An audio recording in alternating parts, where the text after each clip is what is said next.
Hello guys, এই মুহূর্তে আমরা একটা মনস্টার বেলুন কিনে নিয়ে এসেছি। এটাকে ফুলাবো, এর পরে কি হয় সেটা দেখার জন্য আমাদের সাথে থাকুন। চলো, আমরা এই যে 550 টাকার বেলুনটা চলে এসেছে এই মুহূর্তে আমাদের কাছে। এবার সাইলেন্সার দিয়ে এটা ফুলানোর চেষ্টা করবো, কেমন হয় দেখার জন্য আমাদের সাথে থাকুন। আর একটা জিনিস, তুমি একটা ছেলে, এই মুহূর্তে একটা দাদু এসেছে, দাদুকে জিজ্ঞাসা করলাম এই বেলুনটার দাম কত, জিজ্ঞাসা করার জন্য।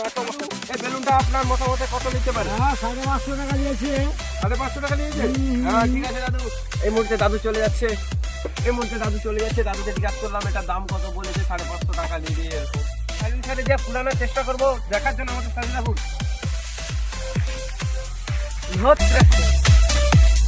এদিকে বাঁধতে হবে একটা কিছু দিয়ে।